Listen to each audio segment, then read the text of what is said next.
for his perspective. We're joined by Dr. Gabor Maté. He's a Hungarian-Canadian Holocaust survivor and childhood trauma expert. Doctor, thank you for joining us. I wonder if I can first get you to react to the events that we have seen unfold over the past few days, over the past week. Well, the events are horrific.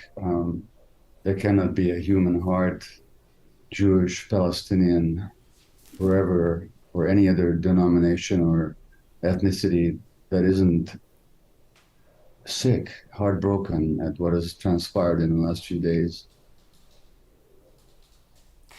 You've studied and treated patients with childhood trauma. We know that specifically in Gaza, many of the victims are very, very young, many children.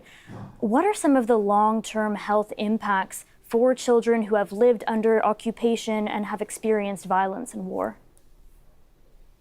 Well, I've been to Gaza, and that was at a time when the situation was much better, if you can use that word, than it is now. Half the population of Gaza are children, and for decades now, Palestinian mental health workers have had a real challenge dealing with the emotional disturbances of their kids, because living constantly under threat, under conditions of a very cruel blockade that deprives them of some essentials, enclosed in a small circle of land. It's the most densely populated area of the world, with poor resources and repeated bombings that have killed hundreds of children over the last 15 years or so, and their parents are completely unable to protect them. They live in an atmosphere of insecurity, fear, and naturally the mental health system there is overtaxed and beyond overburdened. And last year when I visited the West Bank, the occupied territories, working with young women who'd been tortured in Israeli jails, one of them told me, whose neck had been broken by the Israeli army at a peaceful demonstration. She told me, there is no post-traumatic stress disorder here because the trauma is never post. And that's the situation there. And, you know, as you said, this isn't the first time many children will have experienced this kind of conflict, that this happens. This is just the latest in a brutal cycle. You know, Israel was founded as a safe haven for Jews who survived the Holocaust.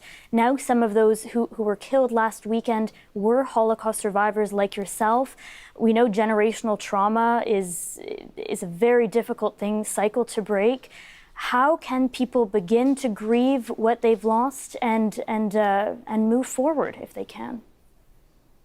Well, I think the word you use, grieving, is the best one, because first of all, what happened last week in southern Israel, there's no justification for it, in my mind. As much as I support Palestinian liberty and the struggle, and as much as I understand the frustration and the rage that came from, and as much as I think it's essential to understand the context, which most people in North America would have no idea about, because our press and our politicians just don't tell the truth about Palestine.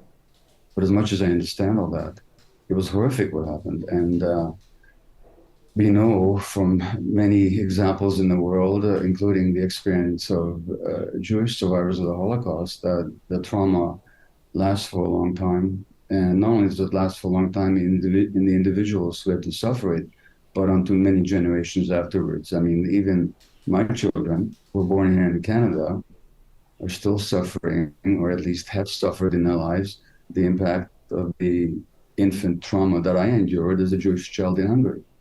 And the word you said was grieving, and that's essential. If you can just grieve and feel the sadness and the pain, and not immediately go into a revenge mode and a hatred mode, that's key. A wonderful psychologist friend of mine, with whom I've written one book together, Gordon Neufeld, a Vancouver psychologist, said once that we shall be saved in an ocean of tears. And I only wish that we could all grieve together at what we do to each other, rather than jumping into hateful actions. You know, we're talking about two peoples whose fates are kind of linked in a way, and there are many people many Palestinians who are eaten alive by grief and anger, many Israelis feeling grief, anger, horror at what we've seen, many Canadians with connections to the region who are feeling that anger, feeling that frustration, seeing the horrors that we've really all collectively witnessed. If you were to speak directly to people around the world who are feeling very powerful emotions and reactions to what we're seeing in the Middle East, what would you say to them right now? I would say your reactions and your emotions, whether you're Jewish or Palestinian or wherever you are totally natural, totally understandable. But we have to get past our emotions and actually seek out some solution and seek out some heart-connected response to this, to call other people human animals, which is what the chief of the Israeli Defense Staff called Palestinians. That's not the way to go. At least if you want ongoing violence and hatred, that is the way to go.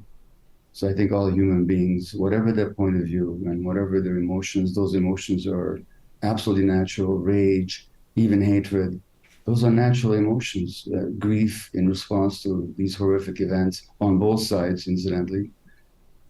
But we also need to remember that the Palestinians have been held hostages now for decades. Literally, they've been held hostages. And it didn't begin last Saturday. And anybody who wants peace in that region needs to understand the context. Dr. Gabor Maté is a Hungarian-Canadian Holocaust survivor and childhood trauma expert. We appreciate you joining us to make sense of what we're seeing. Thank you. Thank you.